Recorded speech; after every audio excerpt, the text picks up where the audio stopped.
DEVOUR presents Issue 5, Vacancy by Ashley Stokes.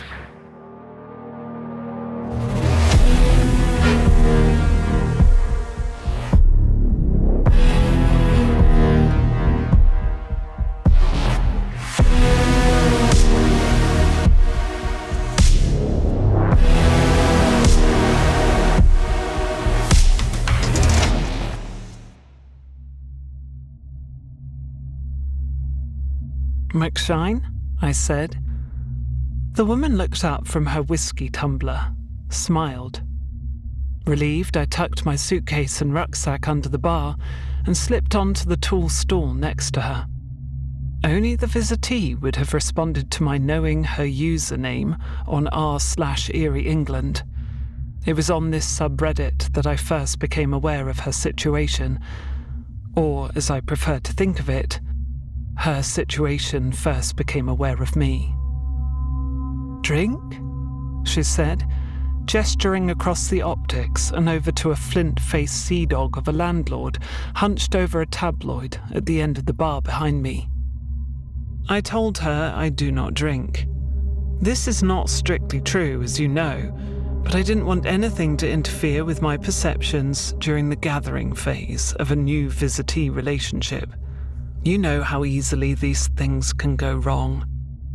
You said once that when you worked alone, before the Great Disorder, the Year of Fear, 100% of the visitees, those visited by things that should not be, you had investigated were obvious fakes and hoaxes, with the odd credulous loon thrown in. They could get a little salty at the dry, withering tone of your exposés, the reports for your paranormal blog you readily shared on Erie England. It was these pieces, their wit, if not their knee-jerk skepticism, that drew me to you in the first place. Initially, as just someone to DM during the year of isolation, the year we hid from the violet spores. Of course, as we know, since the disorder, since we started our ill-fated collaboration, me, the psychic detective girl, and you, the paranormal investigator, I called the paranormalizer, visits became more frequent, sightings and postings more bizarre, and often much harder for you to dismiss, the logical explanation harder to find, locating the hoax more vexatious. My hunch was that McShine wasn't hoaxing. I knew that if you were here beside me, you would have assumed that she was. That was, of course, the way that we worked, the balance we struck. I insisted on a soft drink. McShine ordered me a Pepsi, made small talk, icebreaker stuff, told me she liked my hair, that there was something 60s Catwoman going on there. She liked my glasses too. I did not say I liked the look of anything about her. I'm past liking. Red neon spot lamps made it feel like we were not holed up in Whiteness, the east of England seaside town that more than just time forgot, but in a dive in East Berlin or sex tourist Amsterdam. My mind's eye gamed me into visualizing Whiteness as not struggling under the oppressive greyness of a November afternoon, but thumping at the heart of night, buzzing at a witching hour. It felt dark outside when it was not dark outside. The bar was called Red Sunrise. I'd eventually found it in a basement below a burnt-out husk of a casino once called the Silver Rose. I'd lost internet as soon as I arrived in Whiteness. I was dead to Google Maps. I had wandered the resort's deserted streets for some time, the sea hushing and hissing in the distance, until I found the visitee's appointed rendezvous. McShine insisted I call her Allie. We clinked glasses. I mentioned that Red Sunrise is a curious name for a bar. "When I was a kid," she said, "this was the snug bar of an old man pub upstairs called the Keel Hall that was next door to the casino. Then conspiracy iguana heads burned the casino down and burned the pub with it. It burned down even more when its ruin was struck by lightning during the Great Disorder. I wasn't living here either. We sat out isolation in Jane's flat in London. This place is new, phoenix from the flames. Some bright sparks business plan, banking on the more interesting characters in shiteness, always needing somewhere to hang out and be heartbroken together. She nodded over her shoulder at the unoccupied nooks and niches. There's plenty of heartbreak here, but rarely anyone interesting. Anyway, the name refers to red sky at night, sailor's delight. Red sky in the morning, sailor's warning. I thought that was Shepherd's warning, I said. It means don't leave. You are here for the duration. She laughed, made herself laugh to reassure me in some way. I could sense in her what I'd recently, since you left, started to experience. I called it vacancy. Her vacancy was still with her, in the room and clinging, yearning and threatening to overwhelm her. I knew then I had been right to connect with this visitee.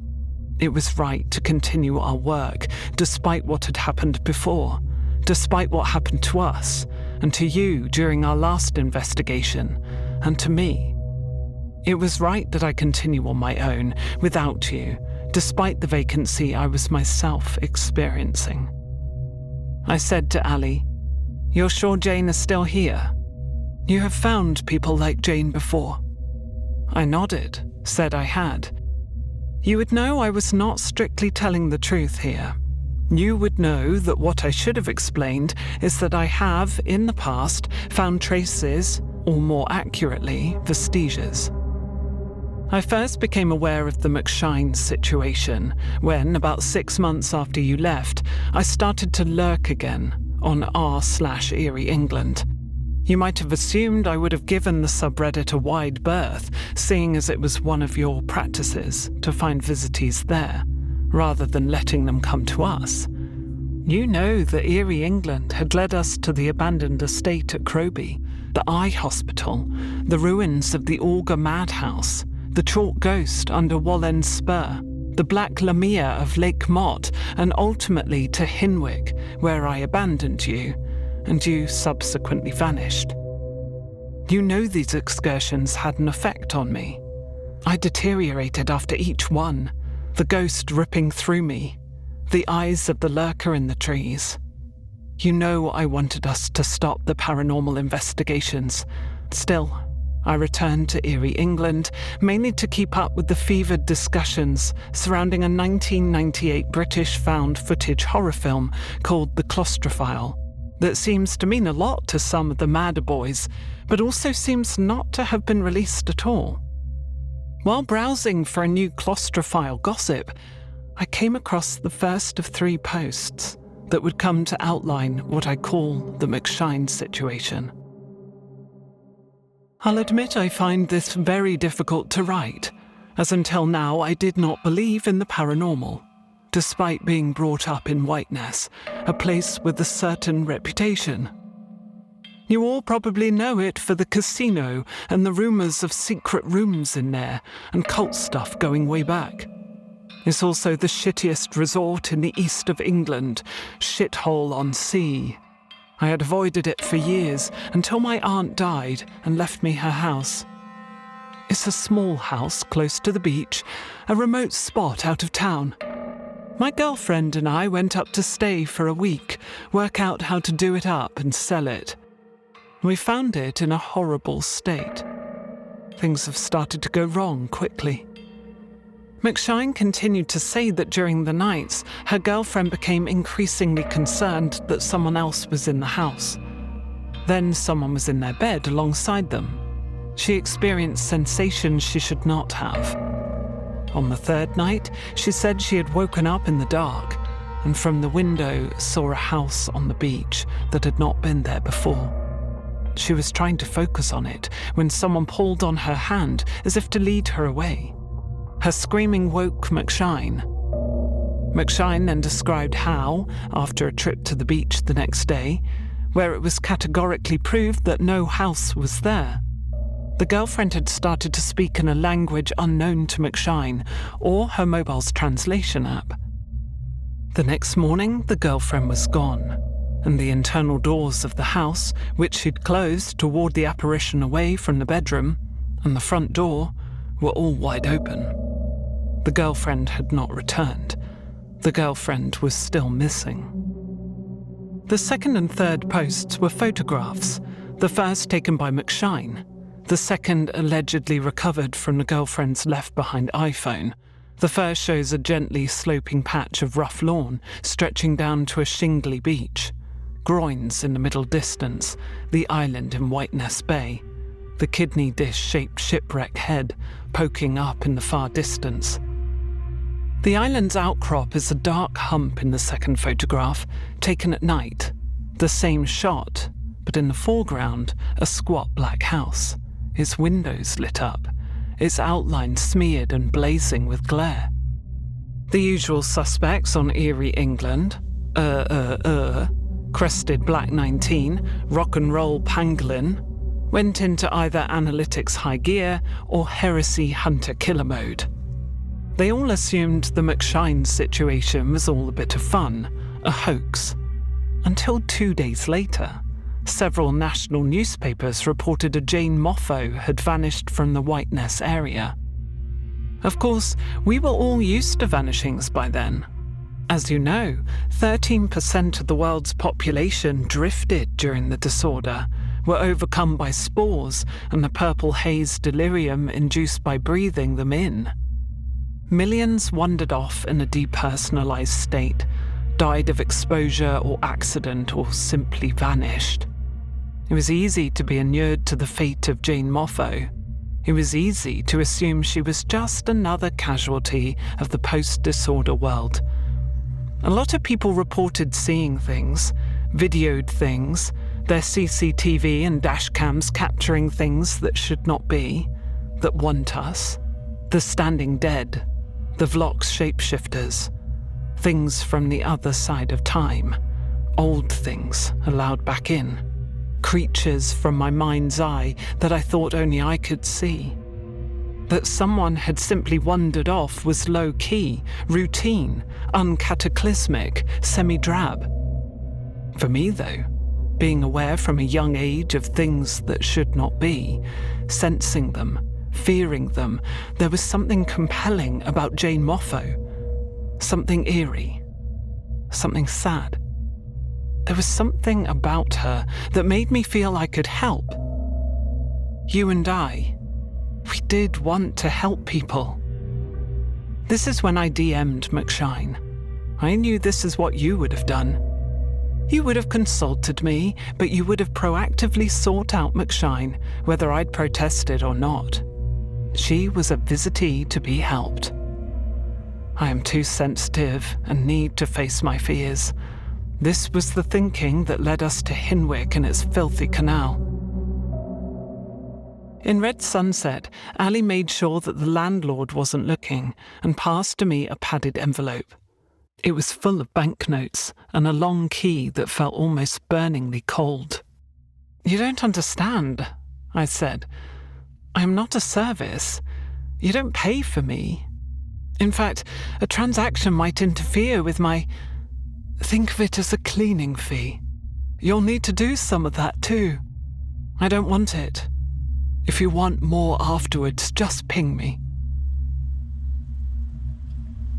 Outside Red Sunset, I stood and waited while Allie rummaged in her parka for a vape she didn't find. It had started to rain. At first, long grey streaks like pencil strokes, then a cold, hard barrage. We put up our hoods and marched past the whitewashed windows of shut-up ice cream parlours and tattooists, theme pubs, strip clubs, penny arcades, dead chip shops, a blackened gift emporium piled high inside with hundreds of burst inflatable floats and toys. "They were hanging on here," said Allie, "until you know. And there were big fruit farms, but when they went, there were no pickers to drink the bars dry at weekends." She pointed out a mini-market that still traded and a post office that doubled as a police station. "If you get sick," she said, "message me. If you rely on local services, you might as well be waiting for Godot. And I can't guarantee you won't catch something exotic in that house." I wanted to ask about her aunt. What was she like? Any history of oddness?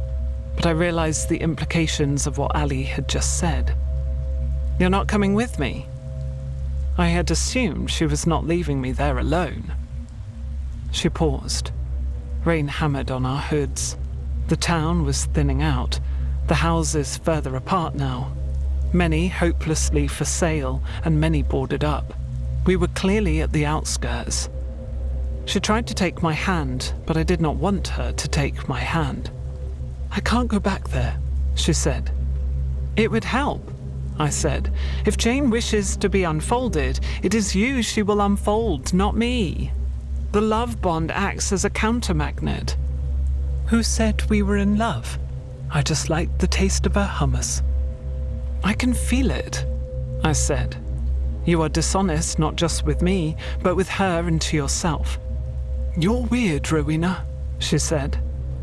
"Follow this road, a mile. Keep left. You'll see it. Salt House." I stared up the road in the direction I was supposed to follow and decided to ask Allie to reconsider. I did not desire her company, only her vacancy's throb. When I looked around, she was gone. I could feel fear in the swirl of rain where she'd been standing, fear in the patter and crack of it. I had the money. She did not know me other than my first name. We used Reddit chat to communicate. I could have taken the cash and ran. I should have. You would not have. It was about a 1.5 mile walk from the rubble of what would have once been a mid-sized supermarket on the edge of Whiteness, then along a coastal road and a dry stone wall to the only house left. No traffic, heavy rain. If anything, the rain was heavier and the key colder in my hand by the time I reached the porch of Salt House. I was sodden. It was hardly a house. A pebble-dashed stub of a bungalow, more abruptly promoted chalet or outdoor toilet block than a house, a home. In the hall, its period 1950s linoleum was still in place. A row of yellow rubber ball-tipped coat hooks alarmed me somehow. Pronounced smell of mold. Pronounced smell of damp. The light indoors had a brackish, silvery quality that made me feel like I was wading through a Soviet surrealist film. In the kitchen, the cooker and the fridge had been removed. I would have to walk into Whiteness every day to eat or buy groceries. There was no shower in the bathroom, but there was hot running water. Whether it would run long enough for a bath, I did not yet know, and I would want to bleach and scrub that bath before I sat in it. There was a lounge with sepia-coloured oblongs on the walls, where pictures or mirrors once hung. Rainwater, like slugs' trails, slid down the window. Looking at the sea was like looking through lavatory glass. I never returned to this room. I let it be. The bedroom was in a better condition, perhaps because Allie and Jane had been living here 5 weeks ago and had tidied it up, made the bed, changed the light bulbs, dehumidified. I put down my bags and looked out in the direction of Shipwreck Head. There was some dark lump out there that I assumed was the island. From this angle, Jane had seen a house on the beach. More than this, she had taken a picture of it that did seem bona fide worth investigating anyway, despite some on Erie, England, claiming it was taken in the past, before subsidence had moved the beach a little further inland, or sea waters had risen. I picked up my case, lay it on the bed, unzipped. If this house stood abandoned where we lived, in our neighbourhood, it would be by now trashed by iguana heads, blitzed and smothered by graffiti, if not burnt out at the end of some wild punk orgy or sham ritual. I wondered why they had left it alone. The bored youth, the doomed youth of Whiteness. It was not a comfort to me. Whatever it was that kept the iguana heads away, I could feel it too. It was close to me, but not close enough to name. I could not tell whether a man or a woman, or something other than man or woman. I missed you. You would have convinced me this was all in my mind. At the end of our initial Reddit chats, I promised Allie I would stay here for 3 days to look for Jane and Jane's beach house. I took off my shoes and my wet clothes. I toweled myself down and found my robe in my case. I hooded up, sat cross-legged on the bed. I closed my eyes. I started to look for Jane and any cracks or folds. It took a while. Outlines were thick and deep. I faded into rooms within rooms and the violet outlines of ancient places. There were other people's memories here, and the scratches and droppings left by those who feed off memories. Tall lilac shadows drifted by, none of which unfolded, revealed themselves, spoke, tempted, longed for me, showed me they were Jane Moffa and what was done to Jane. I tumbled through a web of purple stars in deep tunnels a long way down. I snapped my eyes open. It was the deepest dark of the night. Silence. I was stiff in my lotus position. Now I could sense them here. Allie and Jane. They were snuggled up in the bed behind me, wearing pajama bottoms and t-shirts against the October chill and the house that had not been heated since the disorder. Allie was the outer spoon, one arm draped over Jane's waist, asleep, her breathing a purr in Jane's ear. We used to lay together like this. We could sleep together like cats in a basket. Jane was awake though, sensed something somewhere else in the house. Darkness shifting, distilling, solidifying. I shook my head, let my hood slip. I sensed it too. It had moved from the lounge. It had something of the bearing of the chalk ghost of Wallen Spur about it, though I was aware that the sensation that one's icy thrust had left with me never corrects, and all I was feeling here was the slow rhythm of its aftershock. One thing can infiltrate another thing's aura. Whatever it was outside the bedroom door now. I was not afraid of it. I stood, flexed, stretched. I could not feel its presence now. By the window, I looked out at the beach. No beach house, no lights. I sat back down. I shut my extra senses down, those insights and instincts that you would insist, however playfully, however well-meant, are only my overactive imagination, mild schizophrenia, extreme synesthesia, the effect of too much weed when I was a teenage graveyard huddle goth girl in fishnets and a Cure t-shirt, or some unresolved childhood trauma that together we did often try to locate and interrogate.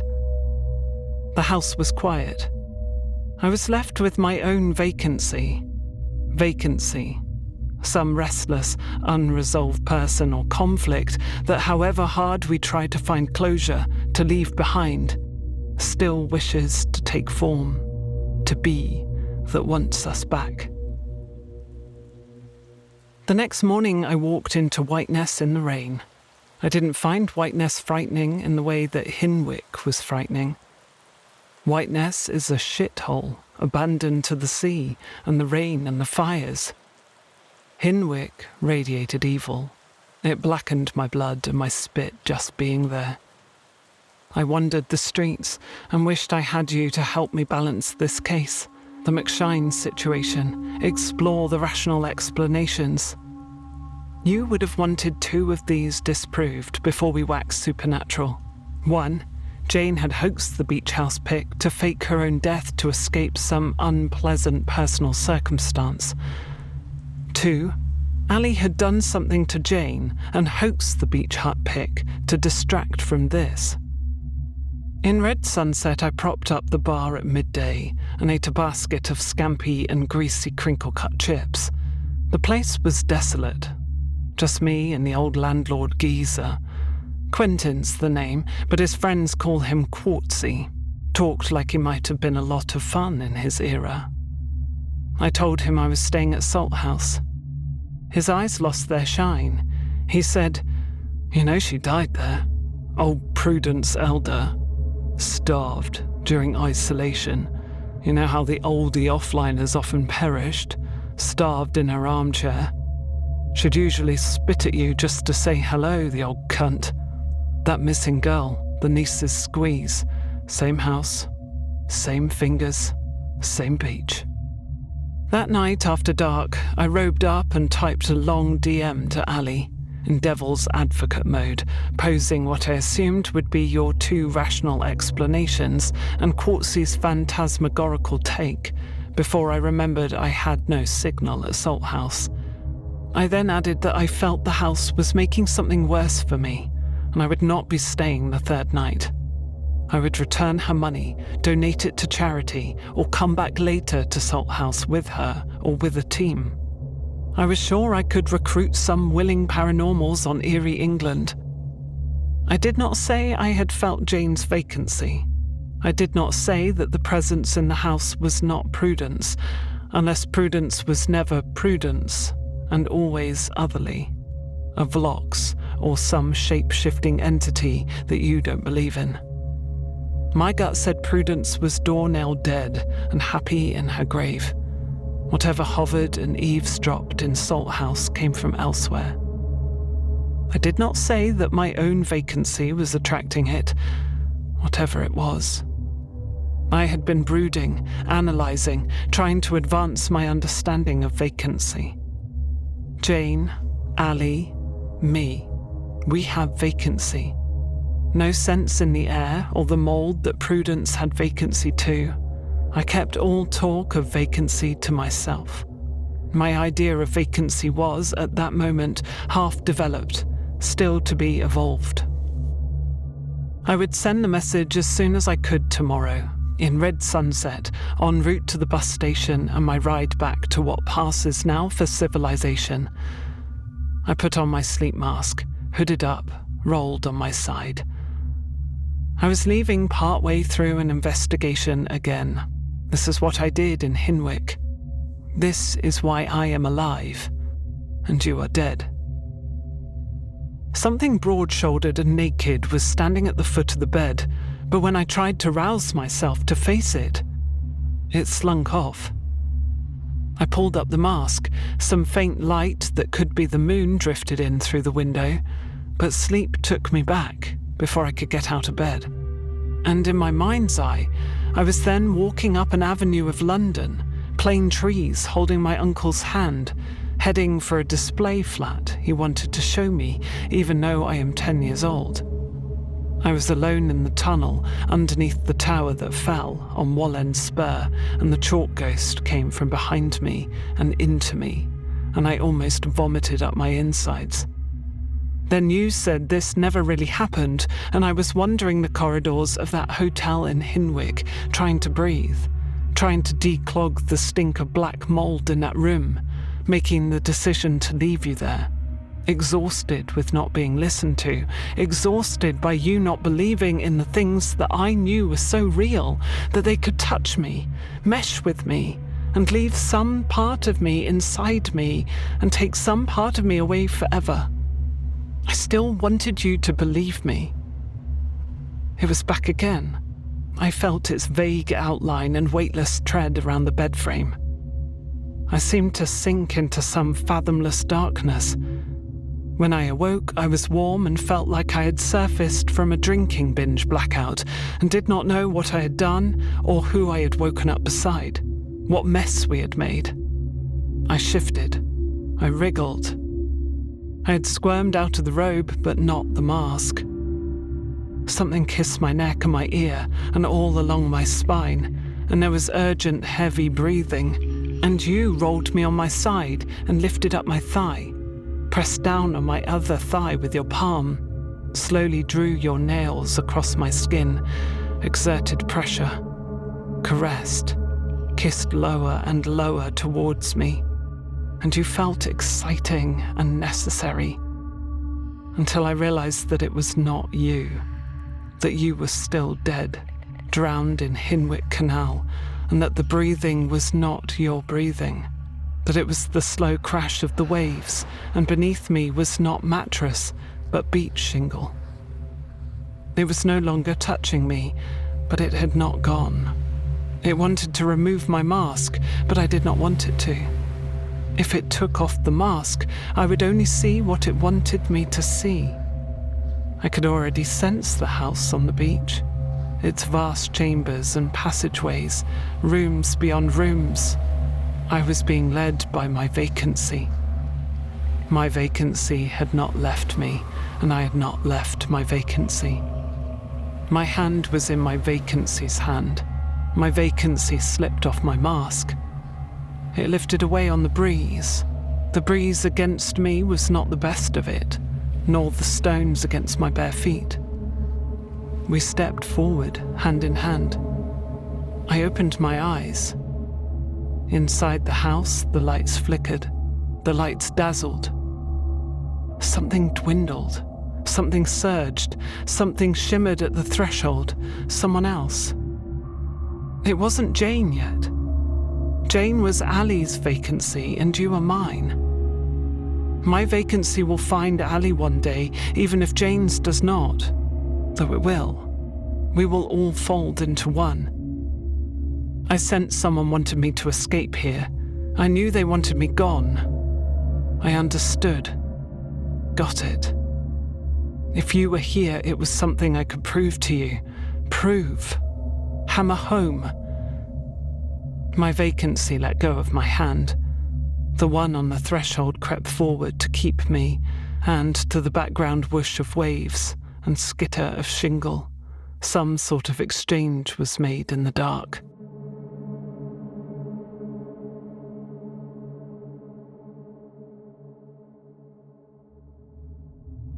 This has been an audio fiction production of Vacancy, an original story written by Ashley Stokes, first published in DEVOUR Journal Issue 5. This episode was produced and directed by Sylvain Kauffman and executive produced by Harris Kauffman. Narration by Vicky Joe. Editing, sound design, mixing, and original music by Sylvain Kauffman. DEVOUR Audiofiles is a production of DEVOUR Journal, founded and edited by Harris Kauffman, with creative direction by Joseph Deutscher.